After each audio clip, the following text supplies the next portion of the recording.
Hello everybody, this is Francesco from Fattoria di Montemaggio and we're back here on YouTube for a special video. This time we're gonna do a video that is going to be dedicated on the celebration of the Valentine's Day, and of course, what is the best topic for Valentine's Day? It's chocolate. Everybody's going to give chocolate as a present to its own girlfriend or boyfriend or fiance and so on and so forth. So we're thinking, how can we elevate the chocolate experience? Well, the best way is probably the wine. And so I was thinking for a couple of days about the possible pairings, and here I wanted to summarize a little bit of my suggestion in terms of chocolate and wine pairing. So let's dive into this argument. So let's start from the dark chocolate and wine pairing.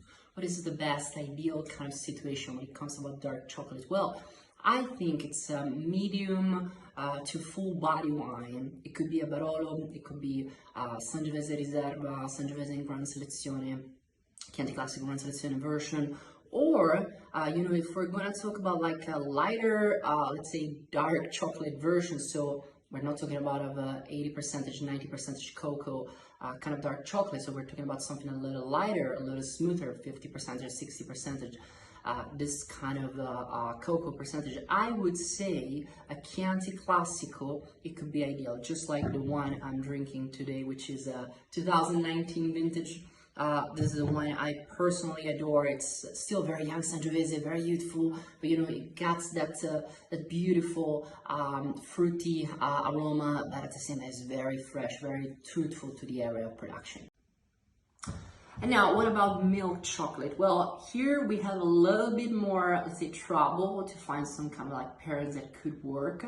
But anyway, we can actually, let's say, solve the problem by taking advantage of certain kind of wine, like Schiava, which is a very light body red wine, or some kind of Pinot Noir from very cool areas, which I think, it's gonna be like a perfect match because of the freshness, because of the acidity, because of the immediacy. It can really help you to handle the creaminess and that piercing taste of milk chocolate.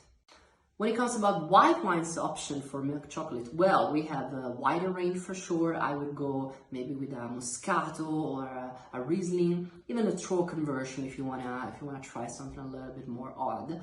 And definitely another great option is sparkling wine. And I would suggest you the Cuvée Brut Torre di Montemaggio that we produce. It's a high altitude Chardonnay, which I definitely think it's very smooth, very fine and refined perlage with great freshness, great acidity that can really fight that creaminess that we were talking about earlier of the milk chocolate. And now my favorite, white chocolate, which I think, it's the best thing you can have when it comes to chocolate.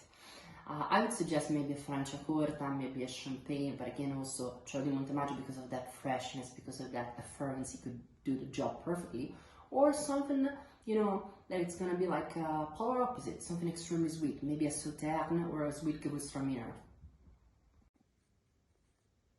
So what about natty chocolate? These are like the very peculiar, very particular kind of chocolate. So we enter a different area and we have to try something a little different. So I would suggest maybe sherry wine, maybe certain kind of like a Porto, which is not exaggeratedly aged, could do the job. Or if you want to break the rule, I would say Quinta Essential from Fattoria di Montemaggio, which is of course obviously totally different kind of wine compared to the ones I was talking about a couple of minutes ago.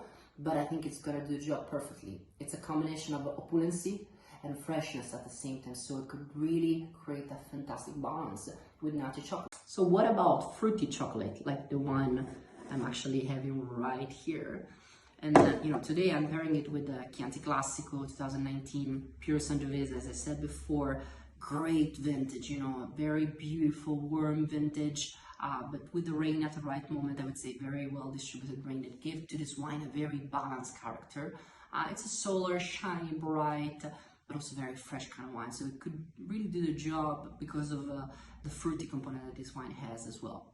But if I want to go a little bit more, you know, into the world of very odd and creative pairing, I would say Super Tuscan, another Super Tuscan. We were mentioning before the Quinta Essential 2015, which is a blend of 60% of the best Merlot from Montemaggio and the 40% at Sangiovese Gran Selezione.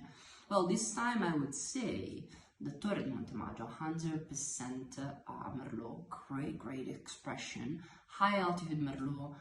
You know, it's one of those Merlot that it's born and raised in the land of Sangiovese, so it got that freshness, that honesty that terroir from this area is giving it, but at the same time it's extremely fruity, so it's a perfect congruence with the fruit of this chocolate.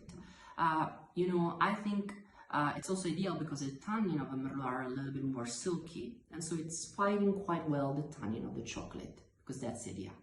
Remember, you should always pair either per congruence or per contrast. Contrast, it's when you are creating, you know, some kind of a fight between the wine and the food. Congruence is when you are creating an harmony because of two similar characteristics. Anyway, the most important thing when you are thinking about your food and wine pairing is that you need to be creative and you need to have fun, especially when it comes about chocolate. So try to be very creative, very expressive, and have fun, have a lot of fun, and let's celebrate the Valentine's Day at our best. Chin chin, see you next time. Ciao.